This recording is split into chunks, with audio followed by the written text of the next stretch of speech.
Exercise 2.3 questions को आप लोग लगाइए, है ना। पहले में क्या है, क्वेश्चन में divide the polynomial p x by the polynomial g x and find the quotient and remainder in each of the following, है ना। यहाँ पी एक्स दिया हुआ है, जी एक्स, पी एक्स में जी एक्स से डिवाइड कीजिए लॉन्ग डिवीजन मेथड से, और क्या प्राप्त करना है, कोशिएंट और क्यू एक्स और आर एक्स निकाल करके दिखा दीजिए। अब यहाँ चेक करना, check whether the first polynomial is a factor of the second polynomial by dividing the second polynomial by the first polynomial.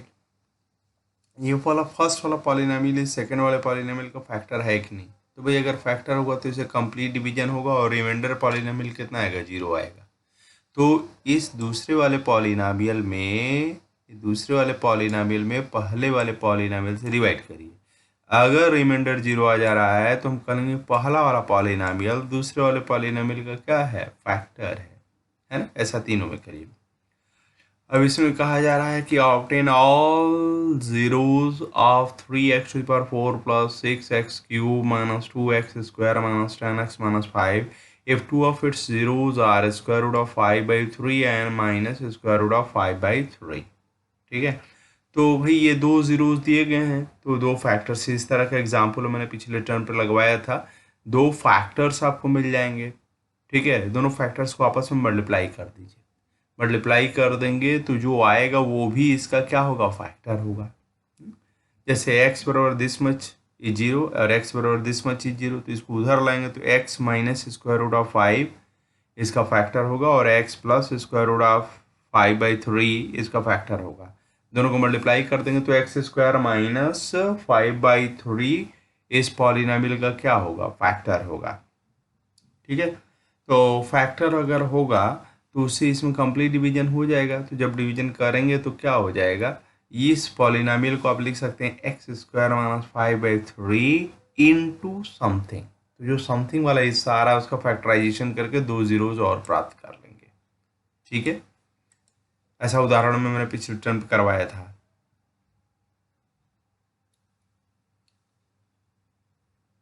अब यहाँ देखिए, on dividing this polynomial by a polynomial g x the quotient and remainder were x minus 2 and minus 2x plus 4 respectively find g x, है।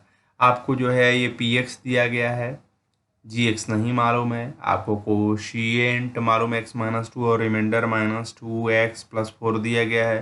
तो जी x प्राप्त करना है तो आप देखिए p x is equal to g x into q x plus r x, है ना। डिवीजन एल्गोरिथम फॉर पॉलिनोमियल्स के अनुसार ये होगा। तो पी एक्स आपको मालूम है, क्यू एक्स मालूम है, आर एक्स मालूम है, रख करके हल कर लीजिए तो जी एक्स पता चल जाएगा। ठीक है, और इसको आप करिए पांचवें वाले क्वेश्चन को। ये पूरा एक्सरसाइज आप लगाइए, देखिए जो नहीं समझ में आया उसको पूछिए, उसको अलग से मैं बना करके भेजूंगा।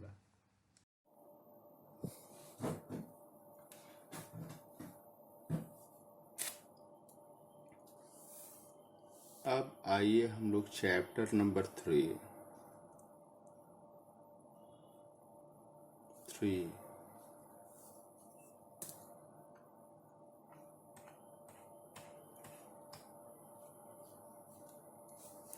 Pair of linear equations.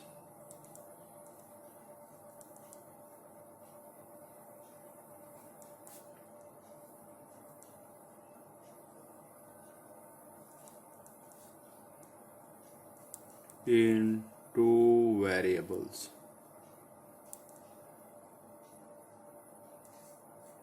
के बारे में पढ़ते हैं। अब एक मैं स्टेटमेंट दे रहा हूं,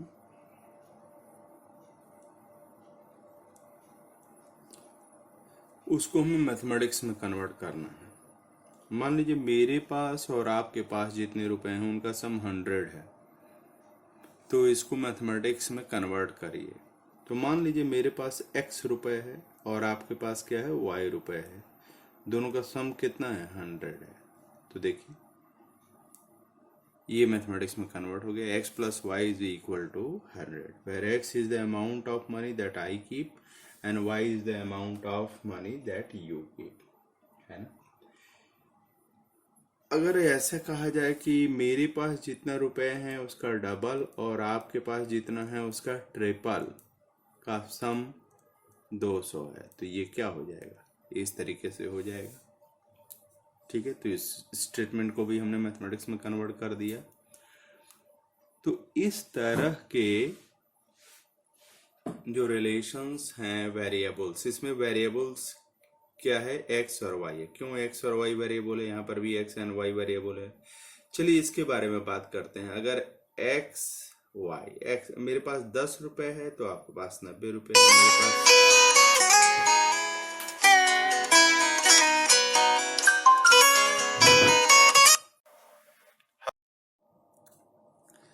अगर x की वैल्यू 10 है तो y की वैल्यू कितनी होगी, 90 होगी। इसके अनुसार x प्लस वाई को क्या होना है, 100 होना है। x की वैल्यू अगर 20 हो तो y की वैल्यू क्या होगी, 80 होगी। और x की वैल्यू अगर 90 हो तो y की वैल्यू क्या होगी, y की वैल्यू 10 होगी, क्योंकि दोनों का सम क्या होना है, 100 होना है। ठीक है ना। तो हम बोलते हैं कि x is equal to 10 and y is equal to y is equal to 90 is a solution of the equation है ना, is a solution of the equation। ठीक है। उसी तरह से x is equal to 20 and y is equal to 80 is a solution of the equation। ठीक है, जो सेटिस्फाई करेगा। तो जरा से बताइए, x इज इक्वल टू 30 और y इज इक्वल टू 35, क्या सॉल्यूशन है। देखिए 30 प्लस 35 करेंगे तो 65 आएगा, जबकि x प्लस वाई क्या होना चाहिए, 100 होना चाहिए इस रिलेशनशिप के अनुसार। तो is not a solution of the equation. ठीक है, is not a solution of the equation. तो हम ये समझ गए कि किसी भी इक्वेशन का, किसी भी मैथमेटिकल रिलेशन के सॉल्यूशन का क्या मतलब होता है। सॉल्यूशन का मतलब ये होता है कि वेरिएबल्स की वो वैल्यूज, है ना, वेरिएबल्स की वो वैल्यूज जो उसमें रखने पर लेफ्ट हैंड साइड और राइट हैंड साइड बराबर कर देता है, वो उसका सॉल्यूशन कहलाता है। ठीक है, यहाँ पर देखिए इस इक्वेशन में x पर पावर 1 है, y पर पावर क्या है, 1 है। यहाँ पर भी देखिए x पर पावर 1 है, y पर पावर 1 है। तो दो वेरिएबल है दोनों में। ठीक है, तो ये रिलेशन को हम बोलेंगे इक्वेशन, है ना। इक्वालिटी से जो जुड़ा होता है वो इक्वेशन कहलाता है। तो ये इक्वेशन है बिटवीन टू वेरिएबल्स, और पावर 1 है तो उसको लीनियर बोलेंगे। पावर 2 होता तब क्या कहते, क्वाड्रेटिक बोलते। लीनियर इक्वेशन इनटू वेरिएबल्स, है ना। तो यह एक लीनियर इक्वेशन इनटू वेरिएबल है, यह भी एक लीनियर इक्वेशन इनटू वेरिएबल है। कुछ उदाहरण आप बताइए, जैसे 3x plus 5y is equal to 10, ये भी क्या है, लीनियर है ना। पावर 1 है ना। तो ये linear equation in two variables x and y है। तो जनरल फॉर्मेट क्या होगा linear equation in two variables का, जनरल फॉर्मेट होगा ax plus by is equal to c। या कुछ लोग लिखते हैं इसको जनरल फॉर्मेट को ax plus by plus c बराबर 0। यहाँ पर a b c real numbers हैं। ठीक है, तो हम इस चैप्टर में इसी तरह के इक्वेशंस के बारे में बात करेंगे। तो linear equation in two variable क्या है वो हम लोग समझ गए, और इसका सॉल्यूशन क्या है इसका भी अर्थ हम लोग समझ गए। अब जो है मान लीजिए कि x plus y is equal to 100 जो है, इसमें हम लोगों ने देखा था कि x इज इक्वल टू 0 अगर है तो y इज इक्वल टू 100 है। x इज इक्वल टू अगर 50 है मान लीजिए तो y इज इक्वल टू कितना होगा, 50 होगा, 50 प्लस 50 है ना, इज इक्वल टू 100। और x इज इक्वल टू अगर 100 है तो y इज इक्वल टू कितना हो जाएगा, y इज इक्वल टू 0 हो जाएगा। ठीक है, तो x की वैल्यू 0 और 100, ठीक है, 50 और 50, है ना, ये सॉल्यूशंस हैं। 100 एंड 0 ये सॉल्यूशंस हैं। तो अगर इनके बीच में ग्राफ खींचा जाए, किसके किसके बीच में, x और y के बीच में अगर ग्राफ खींचा जाए तो देखिए कैसा आता है। यहाँ पर देखिए 1 2 3 4 5 6 7 8 9 10, ठीक है। यहाँ पर मान लीजिए कि 1 सेंटीमीटर बराबर 20 है, तो ये 40 है, ये क्या है 60 हो जाएगा, ये 80 हो जाएगा, और ये क्या हो जाएगा 100 हो जाएगा। एक्स एक्सिस ये है। वाई एक्सिस पर देखा जाए, वाई एक्सिस पर यहाँ पर 10 है, यहाँ पर 20 है, यहाँ पर यहाँ 20 है, यहाँ पर 40 है, यहाँ पर 60 है, यहाँ पर 80 है, यहाँ पर 100 है, ठीक है ना।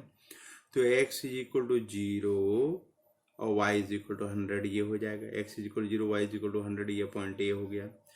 x इज इक्वल टू 50 देखिए 40 और 60 के बीच में पड़ेगा, है ना। तो ये x इज इक्वल टू 50 और y इज इक्वल टू 50 हो जाएगा। x इज इक्वल टू 100 और y इज इक्वल टू 0 हो जाएगा, ठीक है। तो यहाँ पर अगर इनके बीच में जो है अगर ग्राफ खींचा जाए, इन तीनों पॉइंट को मिला दिया जाए, तो ये this comes out to be straight line, है ना, ठीक है। तो कभी भी किसी linear equation in two variables का अगर ग्राफ अगर खींचा जाएगा तो वो स्ट्रेट लाइन आएगा। हो सकता है कि किसी दूसरी इक्वेशन का स्ट्रेट लाइन ऐसे आए, किसी तीसरे का ऐसे आए, लेकिन वो स्ट्रेट लाइन आएगा, ठीक है। तो graphically linear equation in two variable क्या रिप्रेजेंट करता है? Graphically linear equation in two variable एक स्ट्रेट लाइन को रिप्रेजेंट करता है, ठीक है, एक स्ट्रेट लाइन को रिप्रेजेंट करता है, ओके।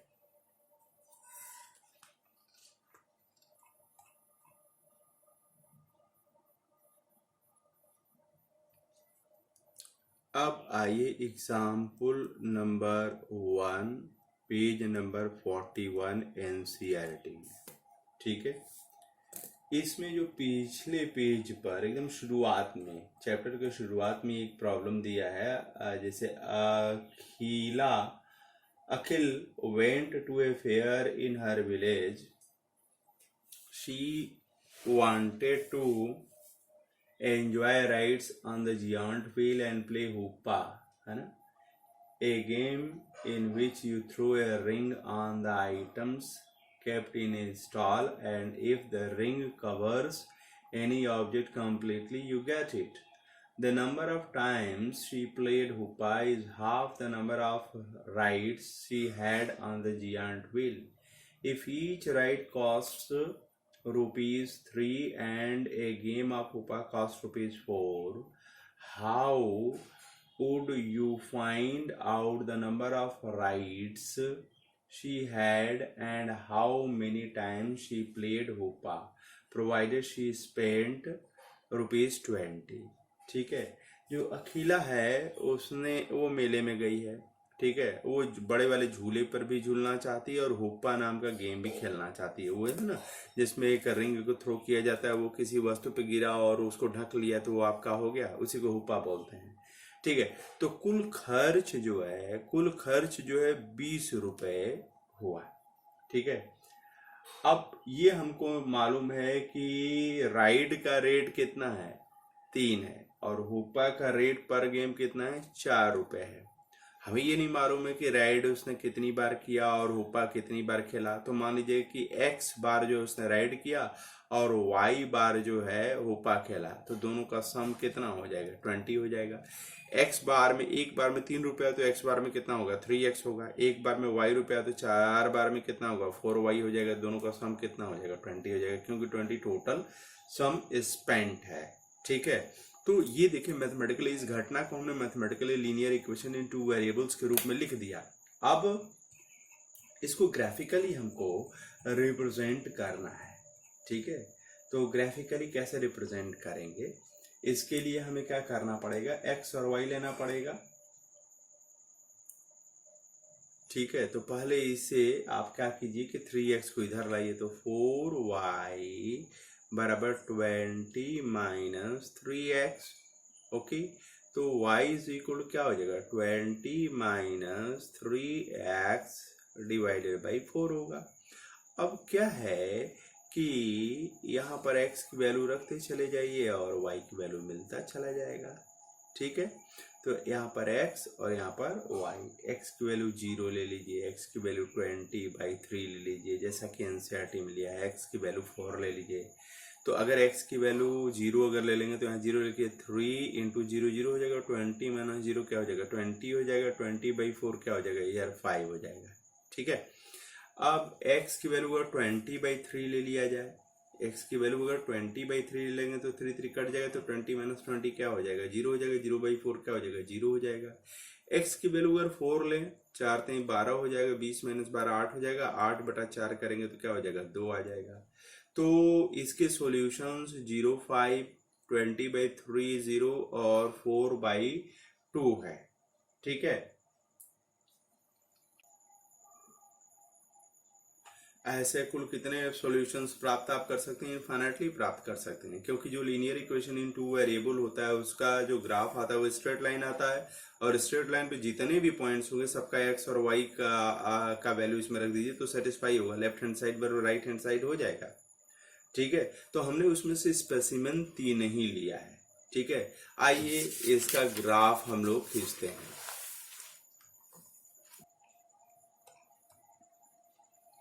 यहाँ x बराबर 1 ले लेते हैं, 2 3 4 5 6 7 एंड 8 ले लेते हैं, है ना। y इज इक्वल क्या ले लेते हैं, यहाँ पर 1 2 3 4 5 ले लेते हैं, and so on so fourth, तो ऊपर चला जाएगा।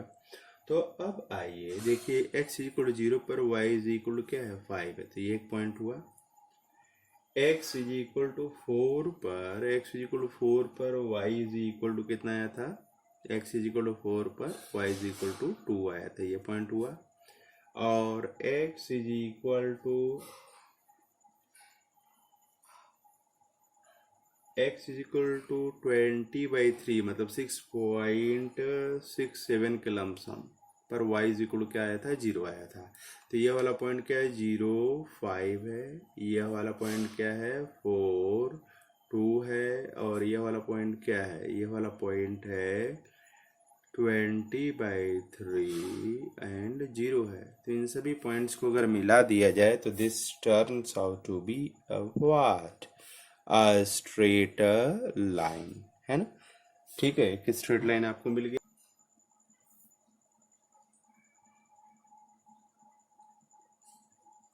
अब अगर एक जो है इक्वेशन हमारे पास है x minus 2y is equal to 0, ठीक है, तो इससे y इज इक्वल टू कितना हो जाएगा, y इज इक्वल टू हो जाएगा x/2। ठीक है,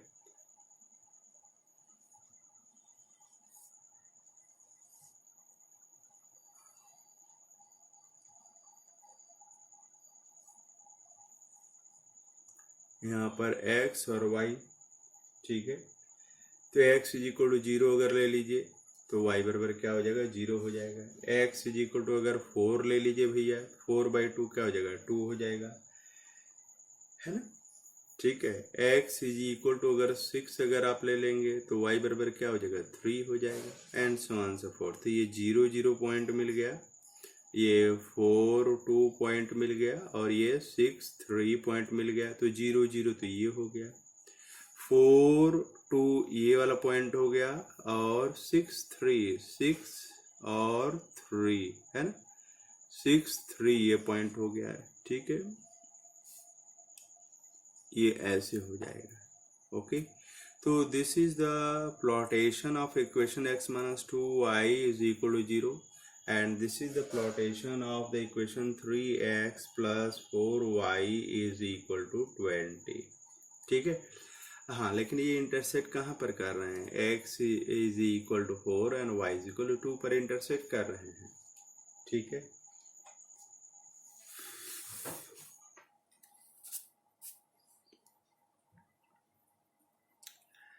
तो x is equal to 4, y is equal to 2 दोनों लाइंस पर पड़ रहा है। तो यहाँ पर हमारे पास पहला इक्वेशन था x minus 2y is equal to 0 और दूसरा इक्वेशन था 3x plus 4y is equal to 20। एक point x is equal to 4 और y इज इक्वल टू 2 एक ऐसा पॉइंट है जो इस पर भी पड़ा रहा है और इस पर भी पड़ा रहा है। तो x बराबर 4 और y बराबर 2 रख रहे हैं तो ये भी सेटिस्फाई हो रहा है, ये भी सेटिस्फाई हो रहा है। तो x और y की वो वैल्यूज जो दो दिए हुए इक्वेशंस को सेटिस्फाई कर देती हैं, तो वो x और y की वैल्यू इन दोनों इक्वेशंस की क्या कहलाती हैं? दोनों इक्वेशंस की सॉल्यूशन कहलाती हैं, है ना। ठीक है, इसको इक्वेशन नंबर 1 नाम दे देते हैं, इसको इक्वेशन नंबर 2 नाम दे देते हैं। तो x is equal to 4 and y is equal to 2, है ना, y is equal to 2 is a solution of what? Equations 1 and 2 both. और ग्राफिकली भी देखिए, दो इक्वेशंस हैं, उनका अगर ग्राफिकली सॉल्यूशन निकालना चाहते हैं तो क्या है, उनको ड्रॉ कीजिए, जहां वो कट करते हैं उसी का x और y ले लीजिए, तो जो कोऑर्डिनेट्स आपको मिलेंगे वही सॉल्यूशन देंगे। ठीक है,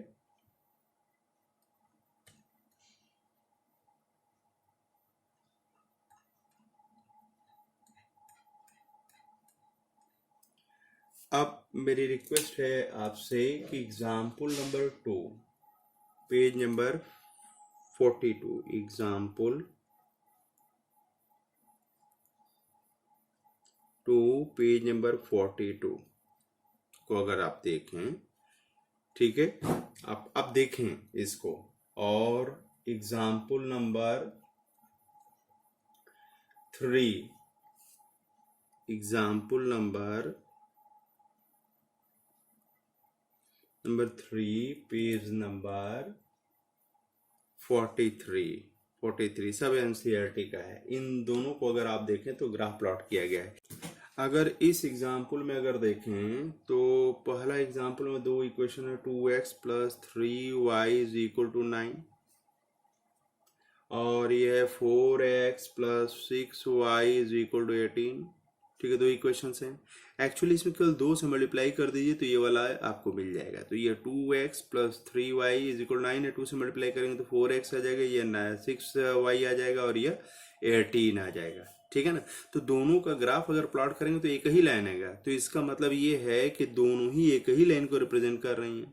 मतलब दूसरे शब्दों में आप कह सकते हैं कि यह दो लाइंस को जरूर रिप्रेजेंट कर रही हैं, लेकिन दोनों एक ही के ऊपर पड़ रही हैं।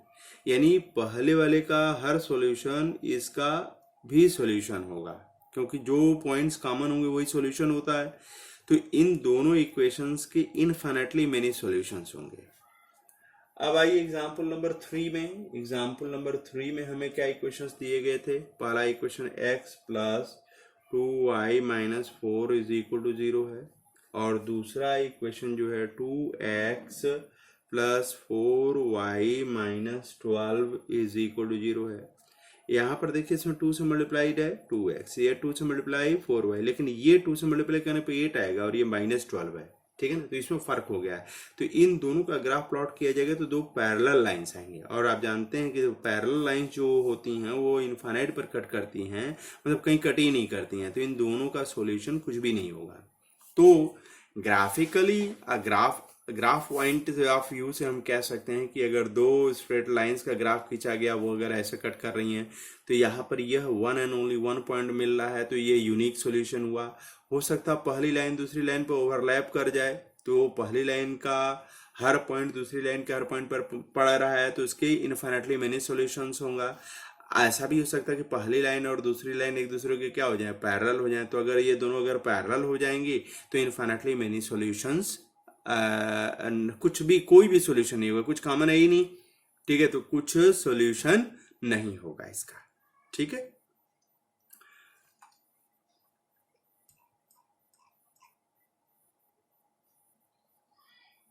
तो मैं आशा करता हूं कि आप एक्सरसाइज 3.1 को लगाएंगे।